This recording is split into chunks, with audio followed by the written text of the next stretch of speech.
손흥민 히샬리송 당신이 몰랐던 낭만 스토리 축구에 모든 걸 바친 소년들이 만나 꽃피다. 이번 시즌 우승을 목표로 하는 토트넘 호스퍼가 유럽 대항전에서 상승세를 이어갔다. 팀의 핵심 공격수인 손흥민이 빠진 채 치르는 경기였지만 부상에서 돌아온 브라질리언 공격수 히샤를리송이 페널티킥 결승골을 성공시키며 팀을 승리로 이끌었다. 이번 시즌 대회 우승 후보로 평가되는 토트넘이 3연승을 질주했다. 안지 포스테코글루 감독이 지휘하는 토트넘은 25일 한국 시간 영국 런던에 위치한 토트넘 호스퍼 스타디움에서 열린 AZ 알크마르 네덜란드와의 2024에서 25시즌 유럽축구연맹 유로파리그 리그 페이즈 3차전 홈경기에서 히샤를리송의 페널티킥을 앞세워 1에서 0으로 승리했다. 가라바흐 FK, 아제르바이잔, 페렌츠바로시, 헝가리, 아의 경기에 이어 3연승을 내달린 토트넘은 승점 9점을 기록해 2위로 올라갔다. 이탈리아 세리에 A 라치오와 승점은 같지만 골 득실에서 밀렸다. 그래도 긍정적이다. 우에파는 이번 시즌부터 주관하는 대회의 방식을 변경했다. 이전처럼 그룹을 나눠 조별리그 형식으로 진행하는 게 아닌 본선 진출팀들을 포트로 분류한 뒤 무작위로 추첨의 8개 팀과 홈앤드어웨이 승부를 통해 토너먼트에 직행하는 팀들을 나눈다. 36개 팀들 중 1위부터 8위까지만 토너먼트로 직행한다. 9위부터 24위는 플레이오프를 거쳐야 하고 그 아래는 조별 예선에서 탈락한다. 토트넘의 목표는 당연히 토너먼트 직행이다. 지금의 순위와 분위기를 유지한다면 충분히 가능한 일이다. 이번 시즌 유로파리그가 시작되기 전부터 맨체스터 유나이티드와 함께 유력한 우승 후보로 꼽혔던 토트넘은 상승세를 이어가며 기대에 부응하고 있다. 토트넘은 이번 경기에서 약간의 로테이션을 선택했다. 경기 전 기자회견에서 포스테코글루 감독이 손흥민의 결장을 언급하면서 이미 예고된 일이었다. 손흥민은 복귀전을 치른 웨스트햄 유나이티드와의 경기 후 약간의 통증을 겪은 것으로 알려졌는데 포스테코글루 감독은 손흥민의 부상 여부 및 정도와 관계없이 알크마르전에 손흥민을 기용할 생각이 없었다고 밝혔다. 손흥민 대신 선택받은 건 티모 베르너와 마이키 무어였다. 또한 나두 드라구신이나 루카스 베리발처럼 평소 많은 기회를 받지 못했던 선수들이 이번 경기에 선발 출전했다. 토트넘이 알크마르전에 내세운 전력은 1.5군 정도로 평가할 수 있었다. 포스테코글루 감독은 4-3의 3전형을 기준으로 프레이저 포스터에게 골문을 맡겼고 데스티니 우도기, 벤 데이비스, 드라구신, 아치 그레이로 수비진을 꾸렸다. 베리발과 제임스 매디슨, 로드리고 벤탄쿠르에게 중원을 맡겼다. 최전방에 히샬리송을 세우고 베르너와 무어를 측면에 배치했다. 알크마르도 4-3의 3전형을 사용했다. 롬 제이슨 오수 오두가 골키퍼 장갑을 착용했다. 웰너 올페, 막심 데커, 알렉상드르 페네트라, 마이쿠 마세이아가 104를 지켰다. 크리스티안 벨리치, 스벤 마이난스, 조르디 클라시에가 중원을 구축했다. 루이 판 복멜과 에르네스트 포쿠가 측면에서 최전방에 트로이 페럿을 지원했다. 토트넘에서 온 임대생 페럿은 유로파리그에서 친정팀의 골문을 노리게 됐다. 토트넘은 로테이션을 가동하고도 전반전 초반부터 알크마르를 몰아붙였다. 전반 5분 오프사이드 라인을 깬 베르너가 반대편으로 날카로운 크로스를 올렸는데 이 크로스가 무어에게 정확하게 연결되지 않으면서 아쉬움을 삼켰다. 알크마르는 전반 12분 만에 판 본멜이 부상을 당해 덴소 카시우스와 교체하는 변수를 안고도 전반 17분 토트넘의 골문을 위협했다. 교체로 들어온 카시우스가 포크를 향해 크로스를 보냈으나 벗어나면서 기회를 살리지는 못했다. 위기를 넘긴 토트넘은 전반전 중반 두 차례 결정적인 찬스를 만들었지만 베르너의 실책으로 득점에 실패했다.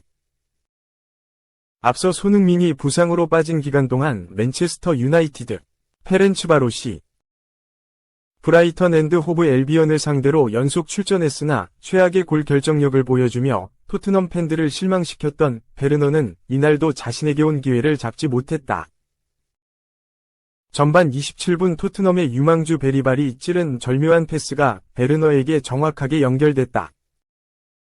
그러나 베르너는 골키퍼와 거의 1대1로 마주한 상황에서 슈팅에 힘을 제대로 싣지 못했고 골키퍼가 공을 쉽게 잡아냈다. 베르너는 전반 38분에도 히샤를리송이 양보한 공을 슈팅으로 연결했지만 베르너의 슈팅은 위로 높게 치솟았다. 두 번이 결정적인 기회를 연달아 놓친 것이다. 토트넘은 45분간 알크마르를 상대로 우위를 점했음에도 득점 없이 전반전을 마쳤다. 다행히 후반전 초반 득점이 터졌다.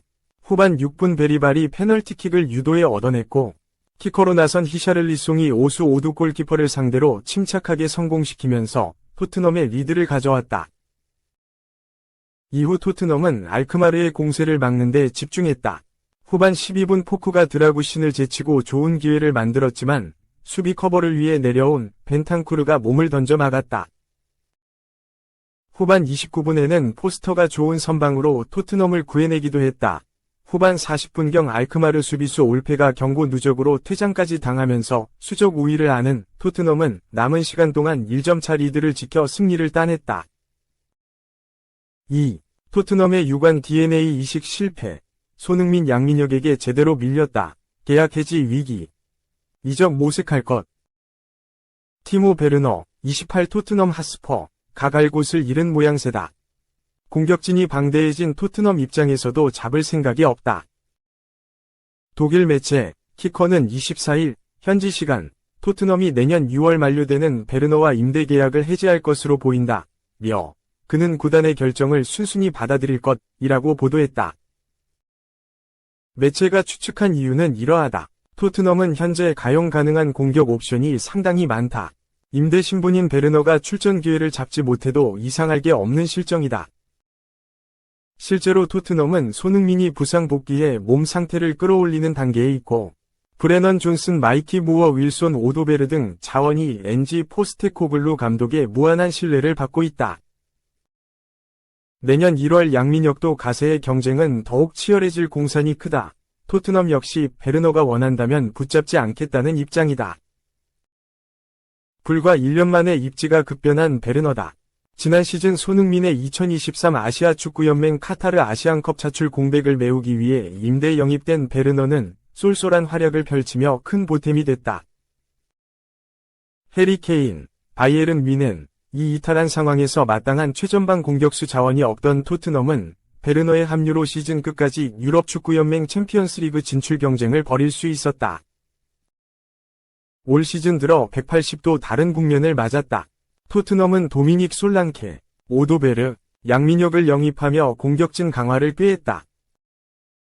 발등에 불이 떨어진 베르너는 나서는 경기마다 부진을 면치 못했고 벤치를 지키는 시간이 점차 늘어갔다. 한때 독일 최고의 공격수로 각광받던 베르너는 2021년 첼시 소속으로 챔피언스리그, 우에파 슈퍼컵, 국제축구연맹 클럽 월드컵을 제패하는 등 토트넘에 없는 유관 DNA를 보유해 큰 기대를 모았다. 2007-08 시즌 이후 우승이 없는 토트넘의 소중한 경험을 이식할 수 있을 것처럼 보였다. 그러나 상대적 중위권 팀인 토트넘에서도 입지를 다지는 데 실패했다. 잉여 자원으로 전락한 베르너를 매각해야 하는 원소속팀 RB 라이프치히에도 반가운 소식은 아니다.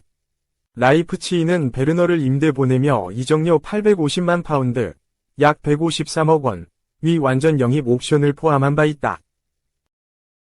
3. 선 대신 또 뛴다. 왼쪽 이동. 아주 인상적. 토트넘의 네이마르 등장. 오른쪽 화살표 펠리스전도 출전 기대감. 손흥민, 32. 이 부상으로 결장 기간이 길어진다. 때마침 후계자 대상이 등장해 또 한 번이 시험대에 오를 전망이다. 엔제 포스테코글루 토트넘 호스퍼 감독이 손흥민의 몸 상태를 우려했다. 지난 25일 런던에 위치한 구단 훈련장에서 가진 기자회견에서 손흥민의 컨디션을 공개했다. 허벅지를 다친 여파로 고생하는 손흥민은 하루 뒤 예정된 크리스탈 팰리스와 2024에서 25시즌 잉글랜드 프리미어리그 9라운드 출전이 불투명하다. 포스테코글루 감독은 손흥민 컨디션을 묻는 질문에 아직 완전히 회복되지 않았다. 아직 100% 컨디션이 아니다. 오늘 훈련에 참가하지 않는다. 이번 주말도 어렵다. 이후 상태를 지켜봐야 한다. 라며 크리스탈 팰리스전까지 결장 가능성을 내비쳤다. 지난달 말 허벅지를 처음 다쳤던 손흥민은 3주간 회복에 집중했다. 그렇게 돌아와서 웨스트햄 유나이티드의 골망을 흔들었는데 다시 2경기 연속 결장할 전망이다. 한 번 뛰고 쉴 수밖에 없는 허벅지 상태로도 득점에 성공한 정신력이 돋보일 정도다. 포스테코글루 감독은 손흥민의 부상 재발을 우려해 만전을 기했다. 웨스트햄전에서 풀타임이 아닌 교체로 일찍 빼줬다. 주중 열린 AZ 알크마르와 유럽축구연맹 유로파리그에서도 쉬게 했다. 그런데도 손흥민의 허벅지는 말끔하게 회복하지 못했다.